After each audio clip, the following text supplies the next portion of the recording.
Now let's go into what we called mixed water. Obviously, if we have a large body water, like if you go in a lake and somebody say urinates in the lake, is the lake impure now? No, it's pure, right? So you can do wudu with it, correct? Obviously, you're not going to go there. You're going to go somewhere else, but it's pure, right? Yeah, okay, cool. But we're talking about when we talk about mixed water, we're talking about smaller than a barrel size. Okay, so there's two types of mixed water, right? Water that you can put um, purities in, or waters that you can put impurities in. So let's talk about the impurities first. Plain water, we've already discussed this. Used water, we've already discussed this. Okay. So the majority says, which is Hanafi, Shafi'i, and Hanbali, they say that mixing of any impurity, regardless whether the taste changes or the color changes or the smell changes, whatever impurity you have, if you put it in a small body water, which is smaller than the two qullas, right, smaller than a barrel, it becomes impure. That is the majority opinion. Okay. Which actually is a very difficult opinion. Okay. The reason it's difficult opinion is, for example, tap water. You would think it's pure, but where all it's coming from, do you know? You don't know, right? And it could have other things in it, so it makes it really difficult. This is a very difficult opinion, right? The Maliki madhab, when it comes to the area of purification, is the most relaxed madhab. Only in the case of, I mean, specifically in the case of purification. Okay. So also there's a not the mashhur opinion. Remember mashhur, what I talked about, which is the dominant opinion of a madhab, and then there is a non-dominant opinion of a madhab. So according to the non-mashhur, one of the wajh of the Hanbali madhab and Ibn Taymiyyah, which really comes from Ibn Taymiyyah rahimahullah, because he was also mujtahid, right? He had his own fiqh. He is a Hanbali. So a little bit, just 2 seconds on Ibn Taymiyyah. Who is Ibn Taymiyyah? He was a giant scholar of his time, who actually came from a Hanbali line of fuqaha. Again, he's imam. He was an expert in a lot of things, fiqh being one of them, obviously. But he was a Hanbali, but he disagreed with some of the opinions that were around at his time, and he wrote many books, many treatises. So he has his own opinions on certain things where he differs with the Hanbali in certain areas. Okay, so he has an opinion on this, that regardless of the water size, whether there's small body water or it's large body water, if an impurity falls in the water and it does not change its taste and it does not change its color and it does not change its smell, then it's pure. Okay, so this is according to Imam Malik, the Maliki madhab, as well as Ibn Taymiyyah, and one of the non-dominant opinion. I can't think of the word of what is it. Astaghfirullah. Okay, so does that make sense? Okay. Why am I telling you these details? Obviously, we're reading the book, so we're going to do it a little bit. I'm diving into this a little bit more because this is a very common scenario for of normal people, like the purity of water. You want to make sure that when you do wudu with water, it's pure. Okay, so this is why we're talking about this. So as you can see, there's a spectrum of opinions on this, and there's various reasons for that.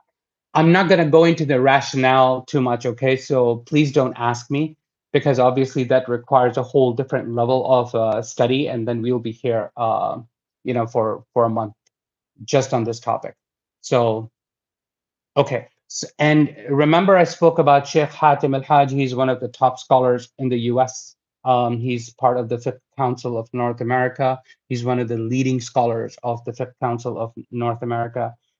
He also leans to this opinion, and this is his opinion, that regardless of the size of the water, if an impurity falls in it, um, as long as it doesn't change its taste, smell, or color, it is pure.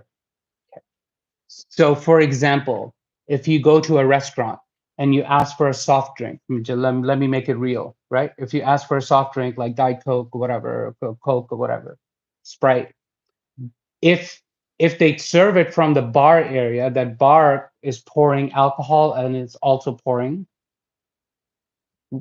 soft drinks, right? Obviously, stay away from that, right? If you don't know where it's coming from, it's fine. You're going to assume the best. However, in that particular case, this becomes important, right? Because now, if you're asking for just water and they pour it with that tap thing, and if you can taste it, then it's impure, right? Does that make sense? If its smell changes, it's impure. Anyway, so let's just leave that. That's a very dangerous area. But I just wanted to make it real because this is a real deal. Okay. All right.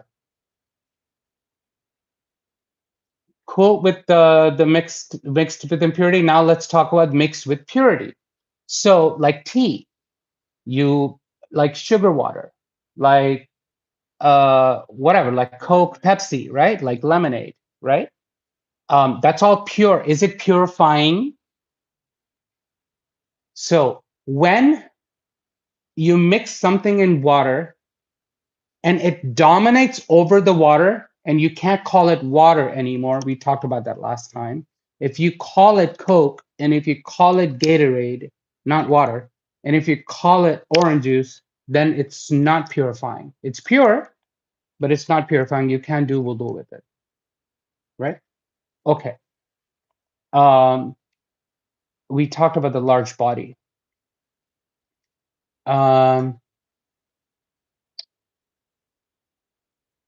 so going back to the the Hanafi opinion and the Hanbali opinion is that in small quantities of purity, like I don't know, a crystal of sugar or salt or whatever in water, if it's a small quantity, it's still purifying.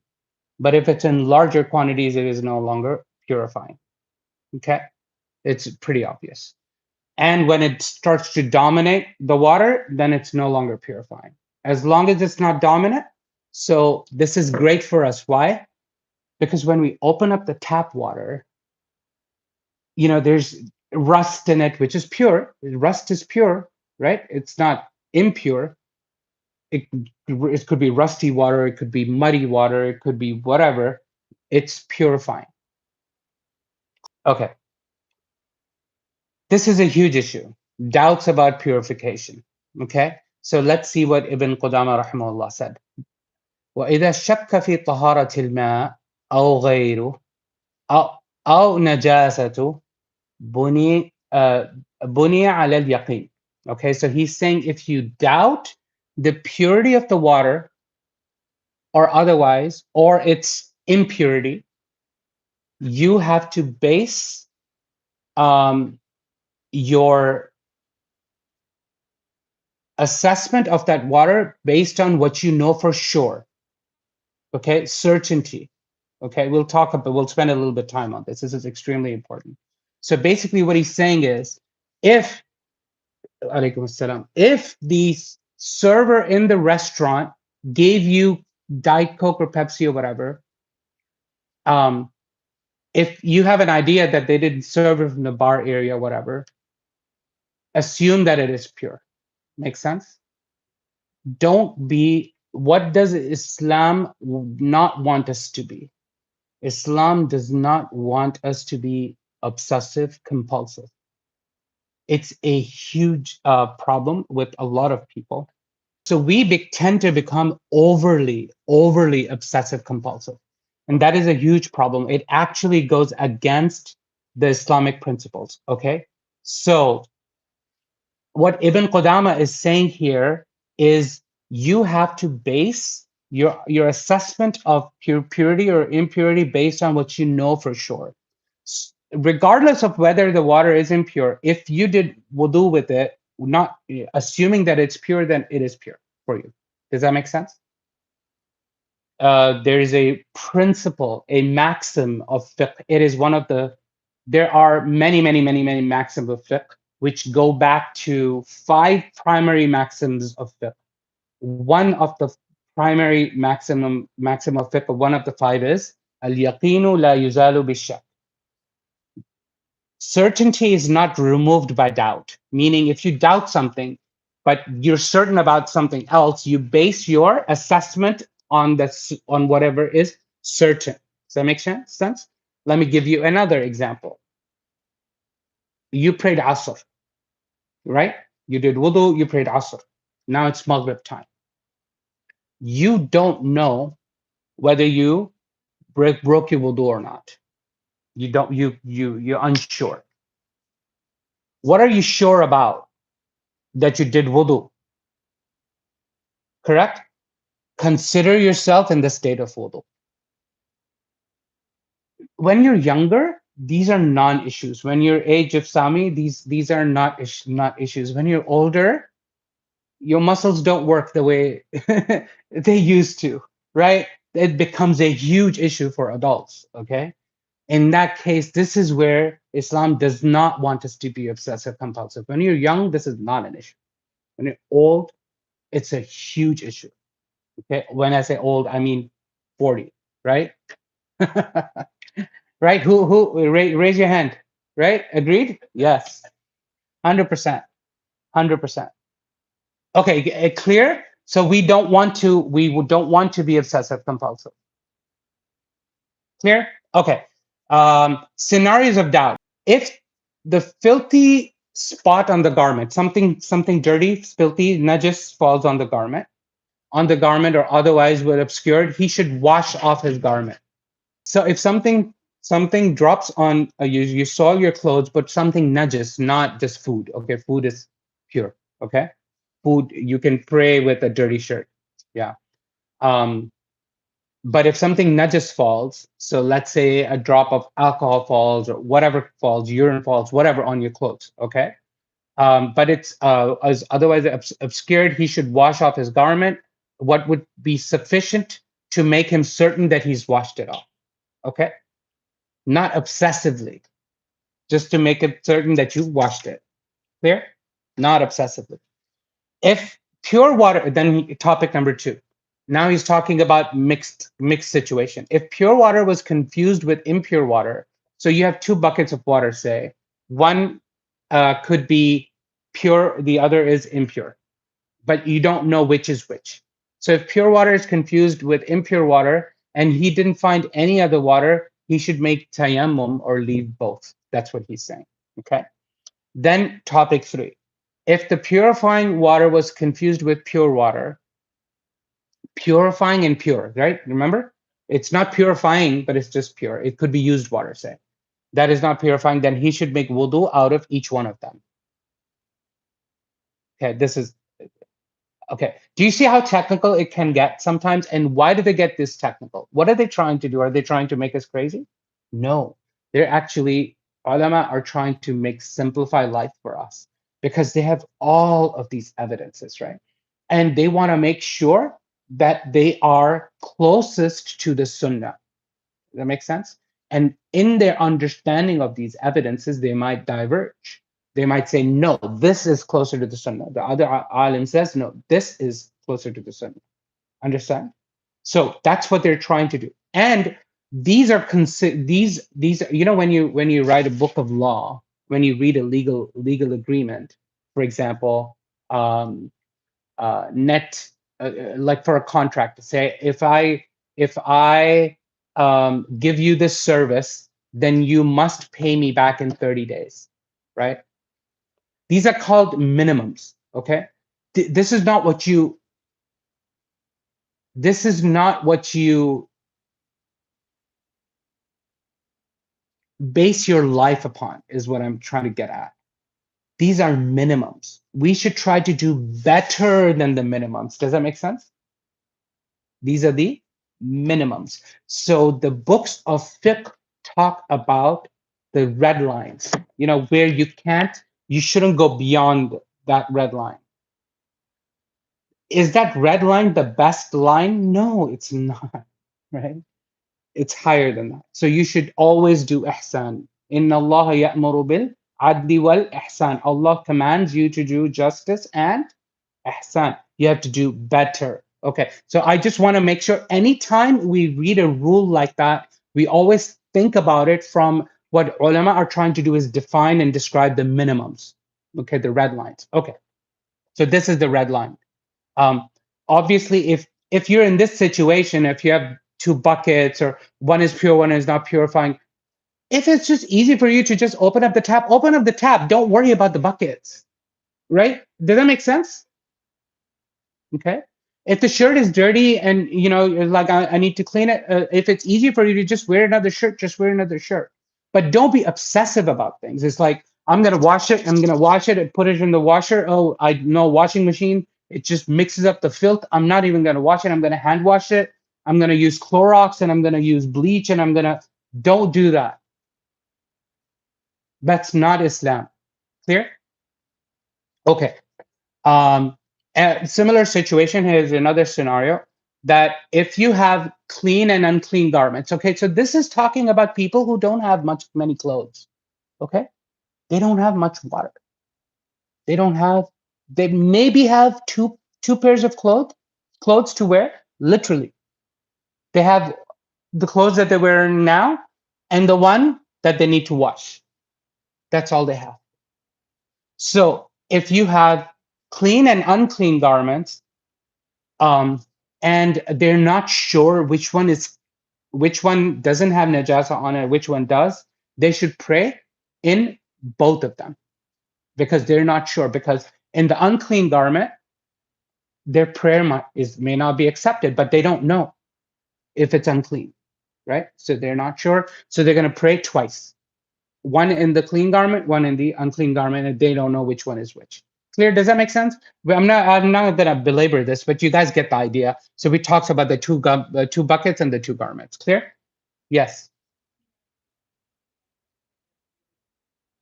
Yes, you pray twice because you don't know whether one of your salah was valid or not.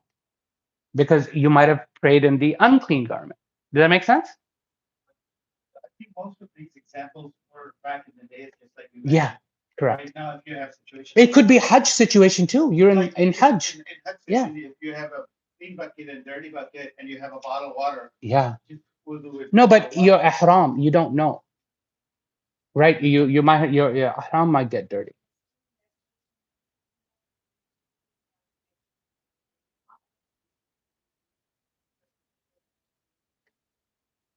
Right. But if you know that there's a clean set of ihram for you, just wear that. Clear? Um, I'm gonna call it ihram clothes, not ihram. I know commonly people call it ihram. There's a reason I'm saying that. I don't want to dive into it right now. Okay. Because let me just explain. I don't want to always leave you on a cliffhanger. Ihram is a state. It's not the clothes. Ihram is a state. Like when I say Allahu Akbar in the salah, I'm in a state of ihram. I'm not wearing ihram. Okay. So those are ihram clothes, not ihram. Ihram is a state. Okay. All right. We'll talk about that maybe inshallah when we do the salah. Okay, cool. Now let's talk about cleaning najasa inshallah. We have time. So now we know what's pure water, what's impure water. First, we know water is pure, right? What makes it impure, right? Now we're going to talk about purifying with the water. What do I do with the water? Okay, how can we use it to purify? So in this, again, I'm not going to read the Arabic here. So this is where the dog issue comes in. Okay, inshallah, we're going to spend some time here. So Ibn Qudama is immediately diving into first point. The impurity of the dog and the pig should be washed 7 times, including 1 time with soil. I'll explain. Okay, I'll explain. He says the impurity of the dog and the pig should be washed 7 times, in including 1 time with soil. Then he says, topic 2. It is it shall be sufficient for the rest of the impurities, meaning general impurities, anything, to wash them 3 times until purified. So he's saying the minimum is 3. Clear? The minimum washing is 3, in according to the opinion of Ibn Qudama. Okay. Again, it's not his opinion. It's his opinion, but it's also the majority opinion known to him around his time. It was a long time ago.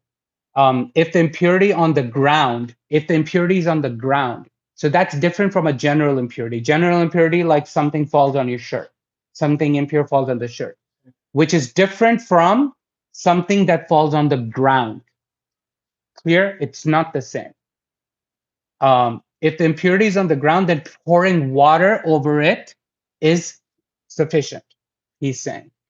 Why? Then he gives the hadith of the Bedouin, where you guys must have heard this famous hadith that a Bedouin came inside the masjid and he urinated in the masjid. Sahaba got upset. So Rasulullah ﷺ told them, don't be upset, don't ridicule him, just pour water over the, the area and then it should be fine. Now, obviously, Masjid al-Nabawi was not carpeted, right? What do we do in the carpet situation? We'll talk about that as well. Okay. All right. Then there's an issue about infants. I'm going to skip that for now. It's not relevant. You can ask me later. Um, then there is blood. Blood is a very common issue. Okay. So is blood pure, impure? So he's saying trivial amounts of blood and its byproducts like pus, or other similar things. A trivial amount that is not repugnant, like it's not, doesn't like give you karaha, right? It's not too much. Then it's not to be worried about. Okay. Again, this is a Hanbali opinion. I'm going to come to the comparative side. Okay. And then the urine of small animals is not najis. Oh, I mean, sorry.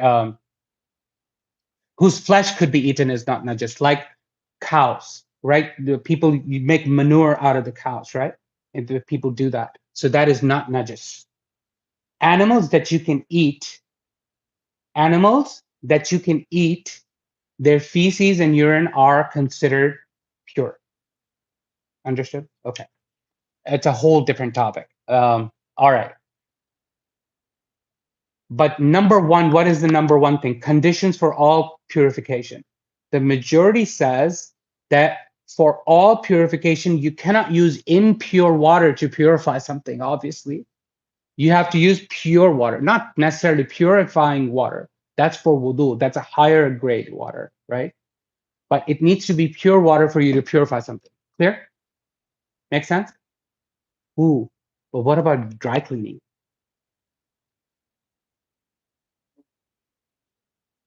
Yeah, exactly. It's not water. Okay, we'll talk about that. All right.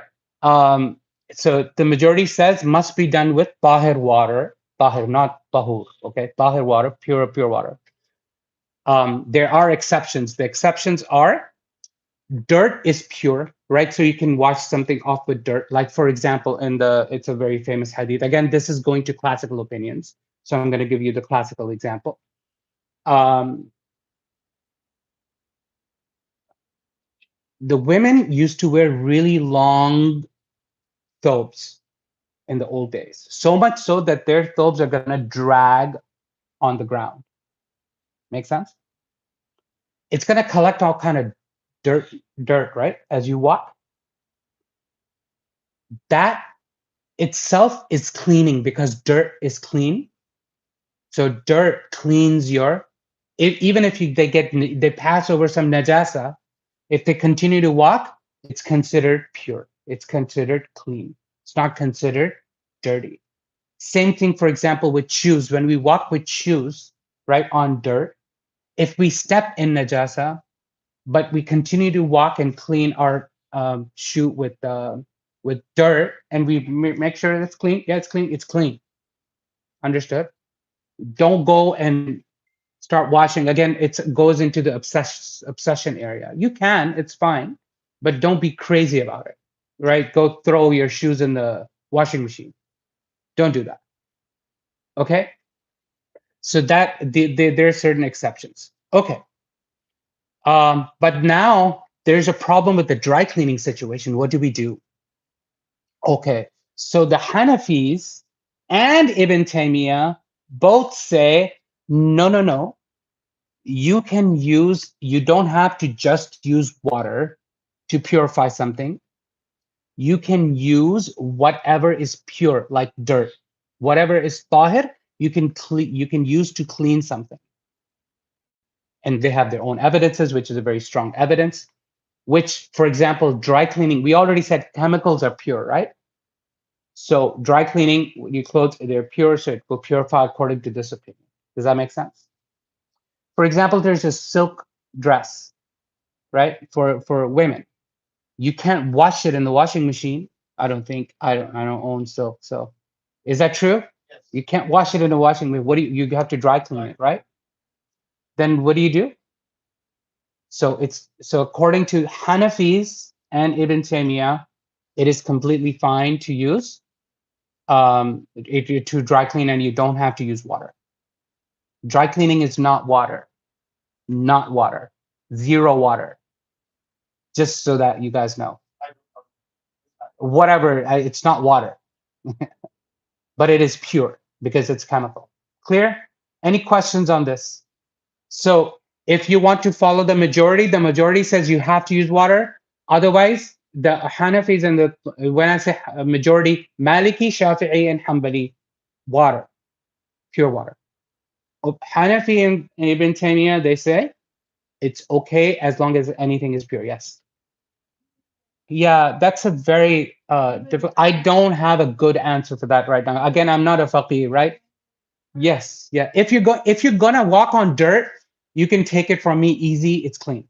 If you're not gonna walk on dirt, if you're just gonna walk on marble or carpet, uh, it becomes a mas'ala. You ask a faqih about that. Okay, I don't have that answer. I would have an issue with it, me personally, right? Uh, but why is this rukhsa? Remember rukhsa, we talked about rukhsa? It is an exception. Why is it there? Because for women, they want to cover themselves, right? They don't want to wear clothes that are showing their calves. So in that kind of situation, they're always going to run into a situation where the clothes are dragging on the floor. They're gonna run into that situation, right?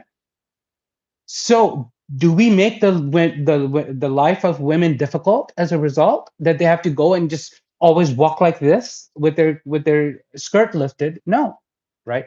Does that make sense? So this is why this exception exists now. Does this apply when it's not dirt? I don't know. But would it make the life of a woman really difficult in the airport situation where there's dirty water maybe on the floor? Yes, it does. So in that case, would that exception be granted? Possibly, right? If I were you, I would ask a female faqiha, female, general impurities. What about the general impurities? Let's say, you have a drop of alcohol on your clothes or a drop of urine falls on your clothes. So alcohol is a chemistry term.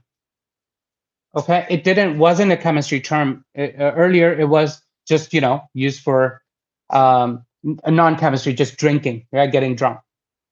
Then the chemists started to use that term. So when you pick up a bottle and it says alcohol on it, that doesn't mean that's the type of alcohol that will make you drunk.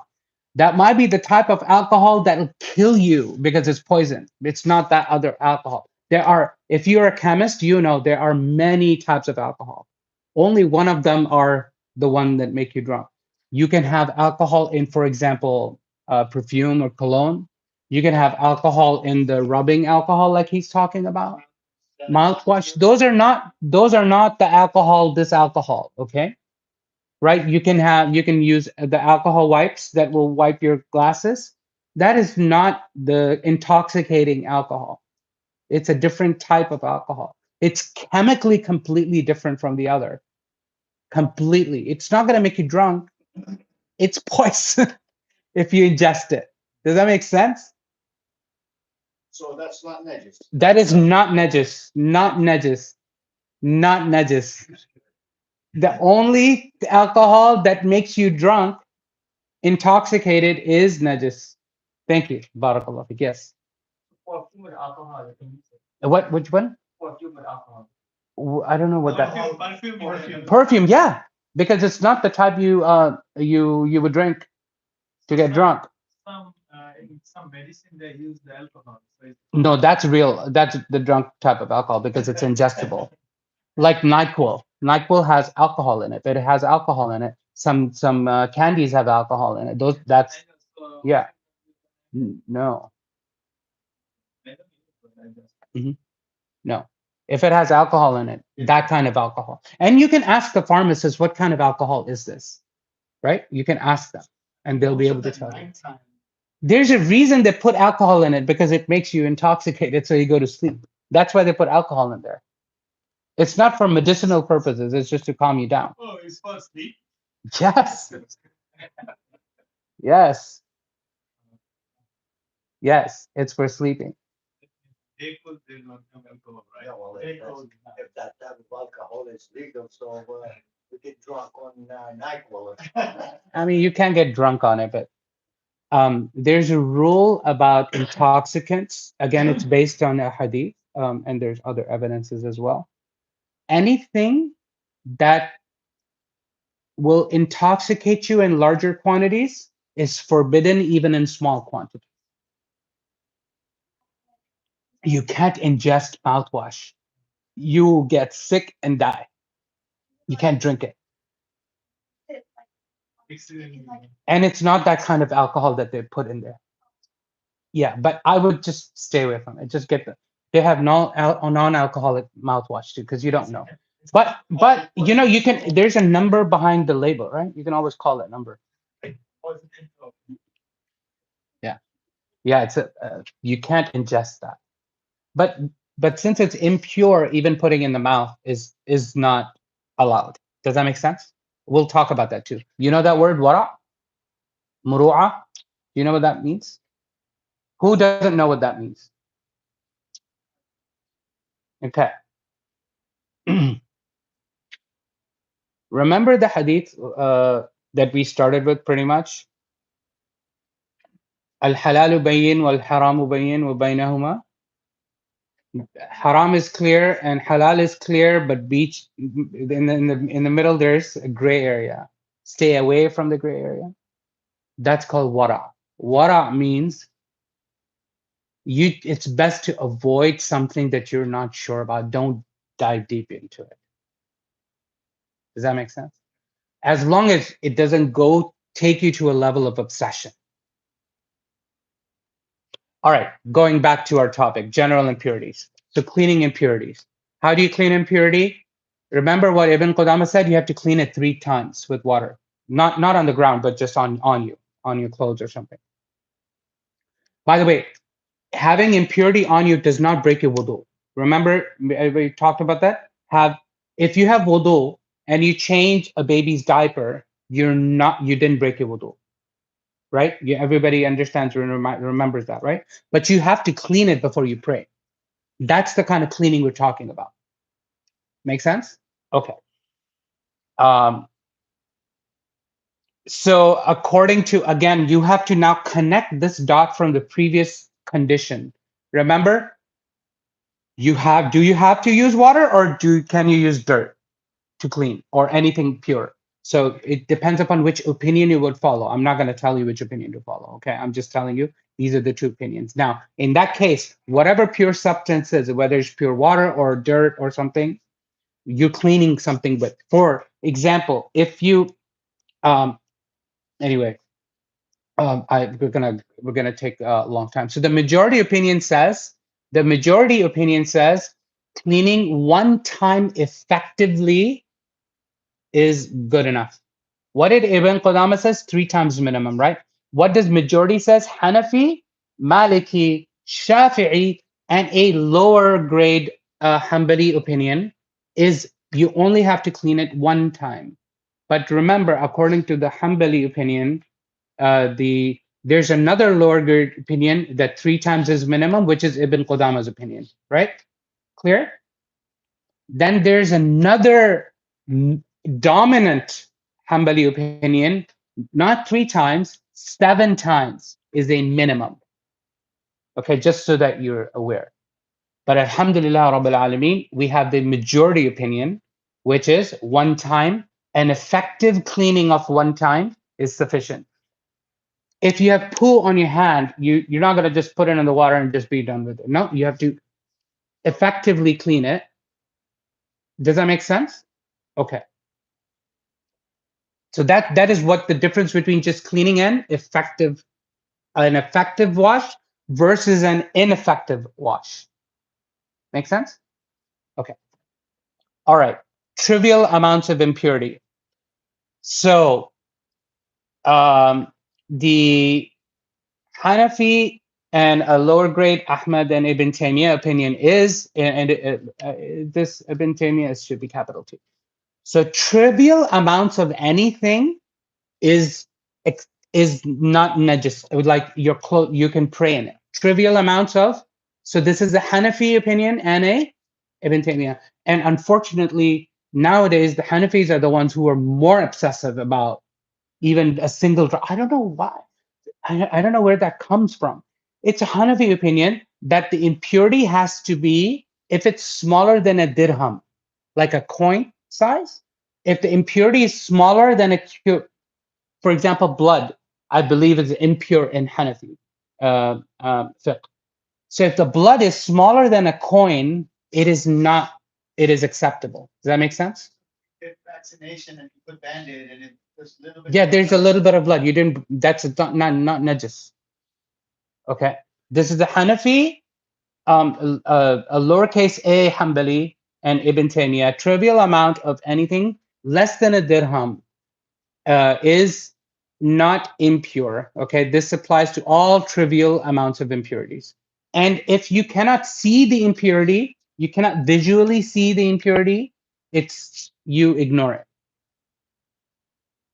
Again, Islam wants us to not be obsessive. This is where it's coming from. Does that make sense? There's hadith and evidences around all of this. Okay. I can go and talk about a lot of other things in it, that we have a large audience, so I'm not going to talk about those specific things, but there's there's evidences behind it. Okay, so what we're going to talk about etiquettes of using the bathroom inshallah next time. I'm going to skip some areas and we're going to talk about that inshallah next time. But for adults it becomes a huge issue, but we shouldn't be obsessive about it. Does that make sense? So, for example, what did Ibn Umar used to do? He used to, just so that he doesn't obsess about after using the restroom, do I have impurity on me or not? He would just wet his clothes. So even though if he feels wet, he doesn't have to. Shaitan doesn't come and tell him. This is Ashabi doing it at the time of Rasulullah. That's what he used to do, so that he doesn't obsess about having impure clothes. Does that make sense? And what do? We skip Salah just because we feel our clothes are impure. I've seen people do it. It's crazy to me. Everybody understands human urine and feces is impure. Human. Okay, we're not talking about animals that you can eat right now. Okay, so washing is required, obviously. A trivial amount is excused. Majority opinion, Maliki, Shafi'i, and Hanbali.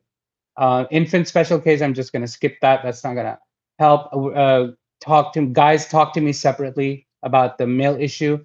I'm trying to arrange for a sheikha to come and speak about the feminine hygiene issues, inshallah, for you. I'm trying to arrange that. I think that'll be excellent. Maybe we can mark it, and then other ladies can join, and she's going to speak about that, because you don't want to hear that from a guy.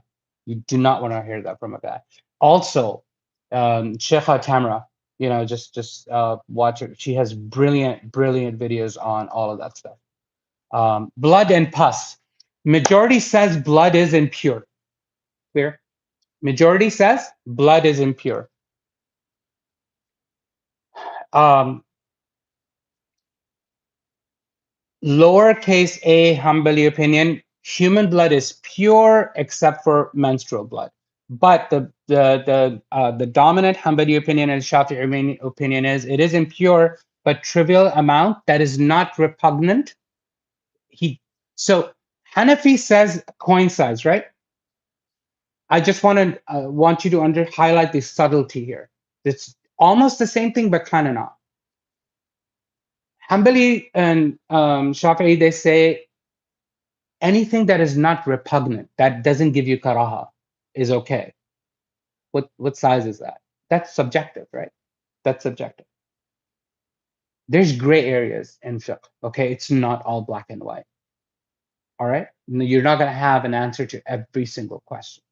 Nobody has it. Nobody. Zero people. Okay. But the Hanafis, they actually make your life very easy. They tell you it's a dirham size or less. Where did the Hanafis get the dirham size? Is it from the hadith? No, not necessarily. So what they're trying to do is give you the red line. Remember the red line conversation before? It's that. So a little bit like a bandage kind of a situation, fine. Anything bigger, have wara. Remember our wara discussion? Let me tell you, let me paint a scenario for everybody's obsessive heads, because I know how obsessive we can be about some of these things, okay? Whether you like to admit it or not admit it. Sahaba were in battle, right? You think they wouldn't have scratches on them? Do you think blood won't be coming out of them? They were praying in the battle. Okay, I'll just leave you with that thought. Don't forget. Okay. All right. Alcohol. So I want to spend a little bit time on alcohol, and then I guess we didn't get to talk about dogs. Let's just spend a little time and just finish it. Okay, inshallah. So very quickly, alcohol is impure. Where does that come from? I just want to give you a taste of where does that come from. How does alcohol become impure? I want to give you that taste. All other non-liquid intoxicants, it's a controversial issue, but have wara and consider them impure as well. Okay, other non-alcoholic intoxicants, they're also consider them impure. Okay, just have wara. I'm not saying they are impure. I'm just saying just consider them and stay away from them. Anyways, I'm gonna give you this very scary hadith that is gonna it should really bother you for different reasons because you know people. And this is just one example. There's many different wordings of this. Rasulullah sallallahu alaihi wasallam said, "La'ana Allahu al-khamr." Allah subhanahu wa ta'ala has put a curse on khamr, in this case wine / alcohol. Okay? La'ana Allahu al-khamr. Allah has put a la'na on khamr. Wa sharibiha, and who drinks it. Wa sharibaha. Wa saqiyaha, and the one who gives somebody to drink it. Wa ba'i'aha, and somebody who's selling it. Wa mubta'aha, and somebody who's buying it. Wa asiraha, and somebody who is actually juicing it, right? From grapes or whatever they make it. Wa mu'tasiraha, and the one who is actually, what does that mean? The one who it's being pressed for, like somebody who's placed an order for alcohol. Placing an order for alcohol. Wa hamilaha, the one who is carrying it. Wa mahmulata ilay, and the one who it is being carried for. Allah curses all these. See the seriousness here? So imagine a drop of alcohol on you with all of this understanding. Obviously, This is just one reason why it's considered. Where that blood of alcohol, where that drop of alcohol gonna come out secure in a bar? It could be. I'm just using an example just so you guys It understand. doesn't rain alcohol and there is no birds. Habib, you don't work in a corporate environment. You work in the kitchen. That can happen. You have cooking alcohol in the kitchen. That can happen. Spill on you. What are you gonna do, Habibi? On a plane, when you have Yeah, I always have next to you, yeah, ordered wine and beer yeah, next to you. yeah. There's a guy who next to you on a plane drinking, the little bottle, and let's say he coughs or sneezes while that comes on you. What do? Right? So the one who carries it, right? Will be like the delivery guy. Delivery guy? Yeah. What about it? Sorry? You said the one, alcohol is the one who carries alcohol. Everyone who is associated Like, with you don't know alcohol. that. So this is how I explained it. The producers of alcohol, the facilitators of alcohol, and its consumers of alcohol. Okay. So now let's say you're in a corporate environment and somebody gives you a gift of a wine bottle. What do?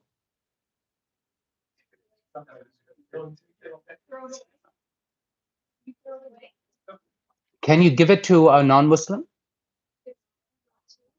Yes, that's what I would do. Correct. No, no, because you're facilitating alcohol.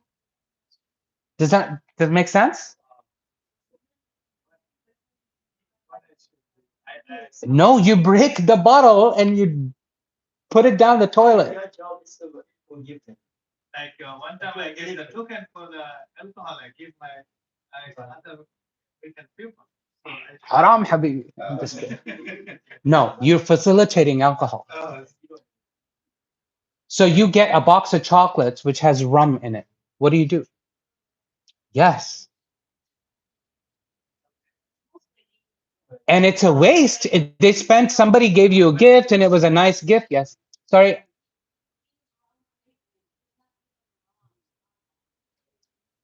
Well, that's going into the technicalities. If you know that to be true, then you do with it what you wish. But I'm saying if it's, oh, for a fact? Wow, subhanAllah. It just has a flavoring of rum? Wow. how I did it, that But in the US, they don't. It's just flavoring. What is Wow. What is chef? She's saying that the rum chocolates that you get in the US, it's not rum. It's just rum flavor, which it's not alcohol. It's just rum's so expensive, so they're just finding some substitute. yeah. You do with this information what you wish. Ask a faqih. But I'm just trying to help you understand the red lines, right? Yes. Go ahead. Somebody had a question. Yes. So this guy facilitated the alcohol. You did. Alcohol is haram for me, Uh-huh. but not for the non-Muslim. He will drink anything Look at this hadith. because he is not fine. Excuse me. Just admit it. Just admit it. Say astaghfirullah, move on. Yes. Yes. Muslim they or 0%. They say 0%. Alcohol. One. Yeah. Second one is sometimes gas station. Yeah. Yeah. That's a problem. That's what I was. That's what I was getting at. That is a huge issue. No. No. Gas stations is a big no. Unless you're in Dry County and not selling out beer in line. That's a huge issue. So I was not saying that, but I kind of hinted toward it. I don't know who caught it, but it's a big no. I did not hear that. This is one of the reasons. Actually, this is what I was thinking about this class, and I was like, I want to talk about that. So that's why I brought this hadith, so that just so you understand.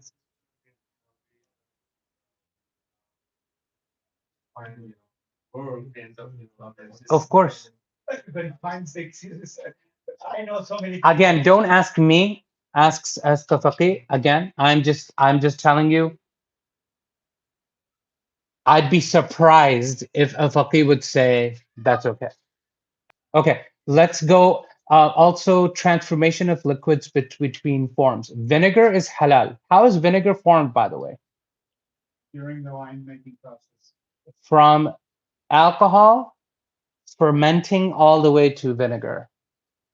There's several ahadith where Rasulullah said vinegar is halal, right? There's even recommendations to have vinegar at home, right? How is vinegar formed?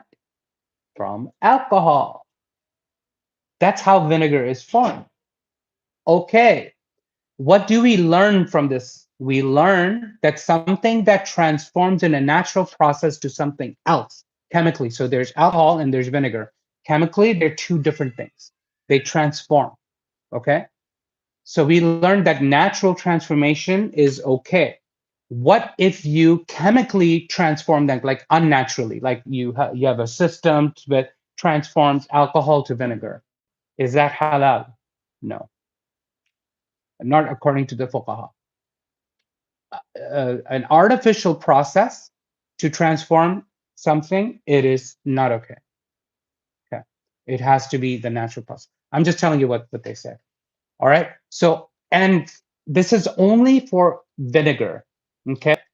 They say all other things that are impure, even if you transform them, they're considered impure. That is the general statement of all majority. Okay. Does that make sense? So, like gelatin is, you can argue that, oh, it was originally pork and what have you, and they went through a process that put a whole bunch of chemicals and all of that. Actually, there was research done. They said that the gelatin is not different from the actual pork chemically. It's actually the same. So it doesn't even transform. Even if it did transform, does it make it halal? It's a difference of opinion, but the majority says it's impure.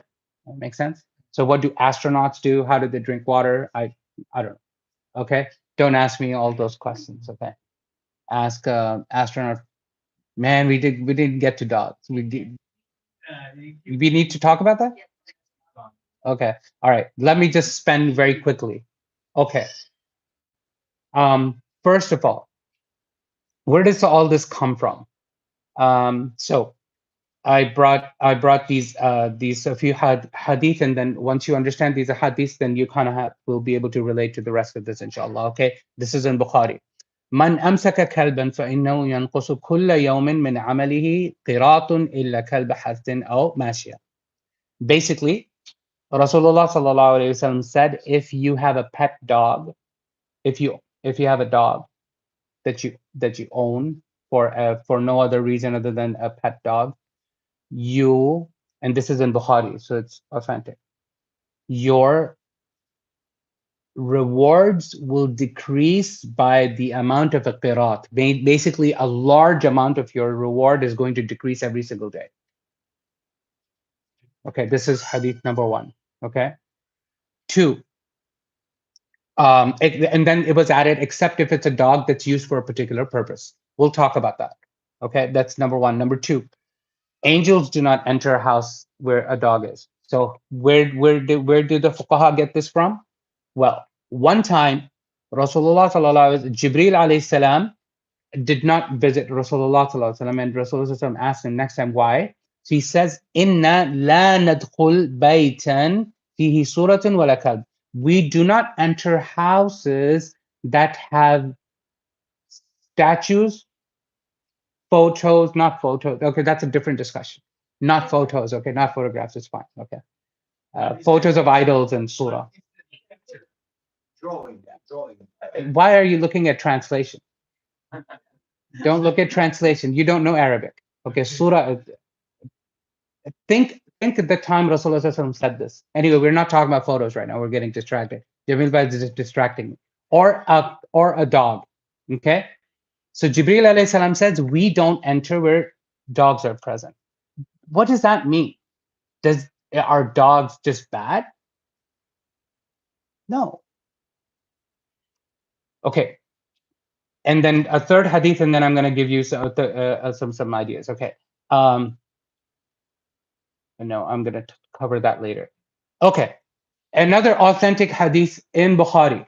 Okay, Rasulullah, well, a Sahabi told us, in this case, the father of Hamza bin Abdullah, I don't know his name.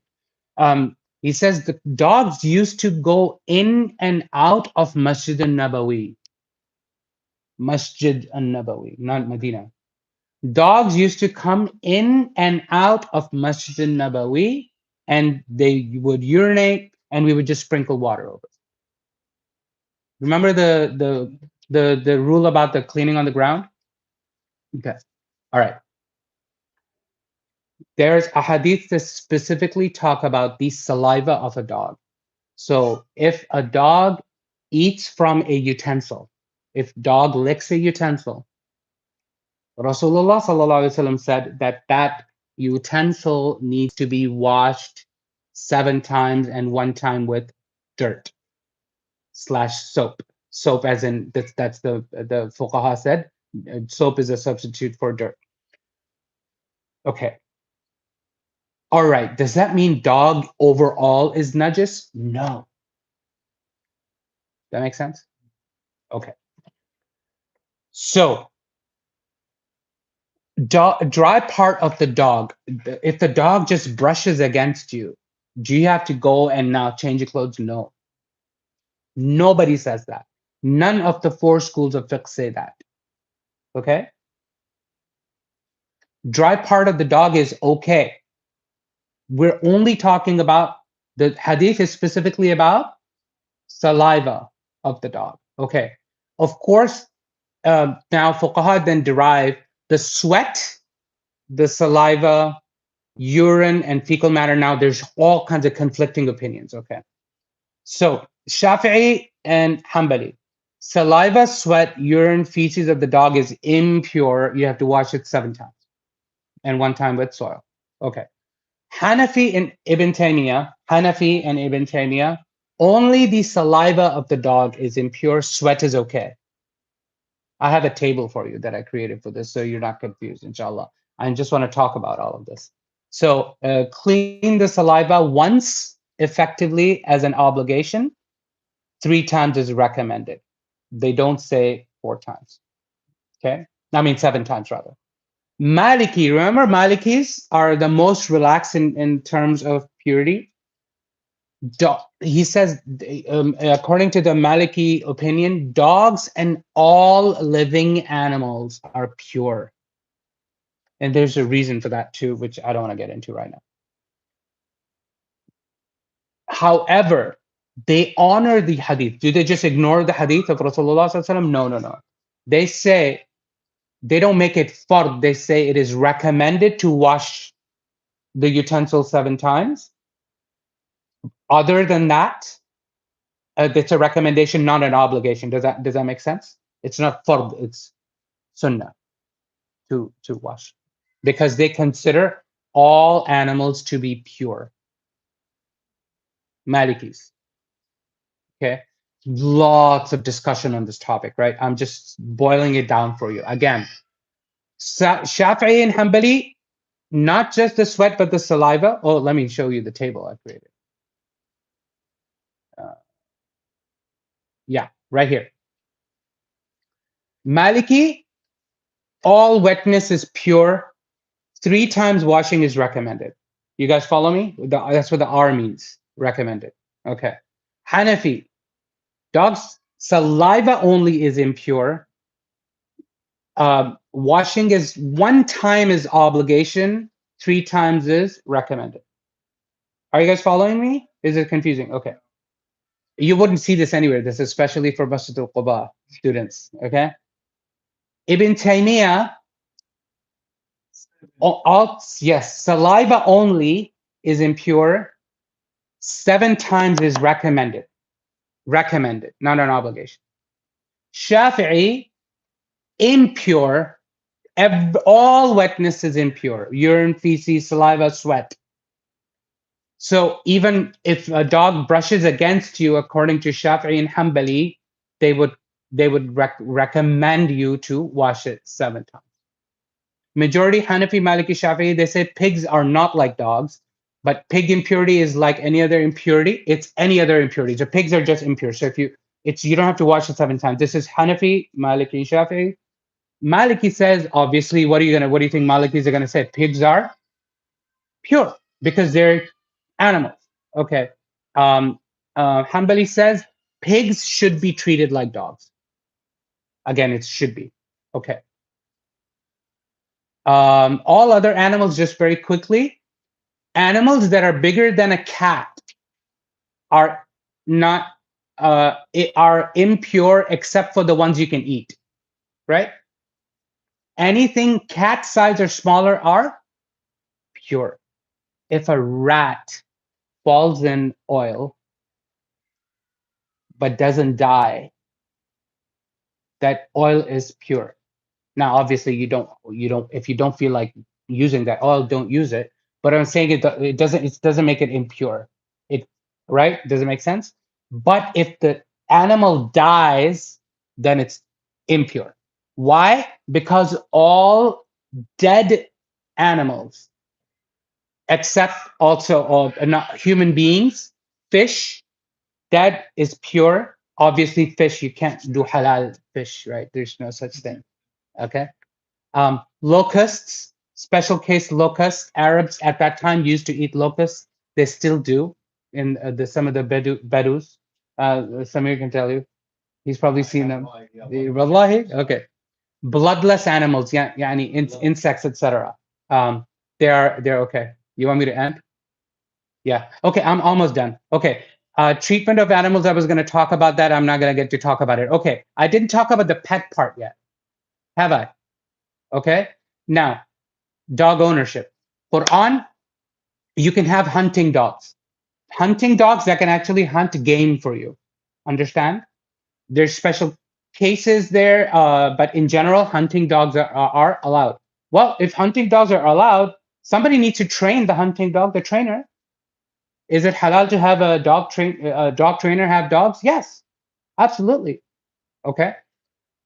We already talked about some of the hadith around um, angels don't, Jibril, at least, alayhi salam, does not come where dogs are. And we also read the hadith that your rewards are getting decreased every single day that you own a dog for any other reason other than for no good reason, just as a pet. Also, including Malikis, who are the most relaxed on dogs, they say all, including Malikis, all say you cannot own dogs for any reason. You have to have a reason. They can have a guard dog if you need a guard dog. You can have, if you're blind, they have a seeing eye dog. That's a purpose. Okay, you serve that purpose. They have the emotional caring dogs, right, that give you support if you have PTSD, post-traumatic stress syndrome, those kinds of things. If that works, find other means, but whatever. You cannot have a dog as a pet. Now, is there any rationality behind any of this? So there's something in fiqh called things that are ta'abbudi. Ta'abbudi means you don't know why there's a restriction here. There's no rationality that you can come to conclusion with. But you do it anyway. It's a prohibition for you because Allah said so. Because Rasulullah sallallahu alaihi wasallam said so. So that's why you do it. You don't know why you do it. For example, we pray 4 rak'ah in Isha. Do we know why Isha is 4, Maghrib is 3, Fajr is? Do we know what? We do it because it's ta'abbudi. You understand? We're doing it out of ibadah, about obedience. Okay. So the scholars, they don't consider dogs as bad. They are just putting these red lines there out of being ta'abbudi. You understand what I'm saying? Out of obedience. What do we do? This is what the scholars do. But what do? We see a dog out there, we're going to run 5,000 miles on the other side. We mistreat dogs. It is a huge issue in the Muslim countries where dogs are mistreated. left hungry. I wanted to whole talk about treatment of animals and stuff like that at different section. We don't have time, but it's getting really, really late. So we got to stop. But does that answer? You cannot have dogs as pets. Simple answer. You should not have dogs and pets. None of the schools allow that for no good reason. If you have a reason, you can have a dog. Any other questions? Barakallahu feekum. Wa akhiru da'wana alhamdulillah.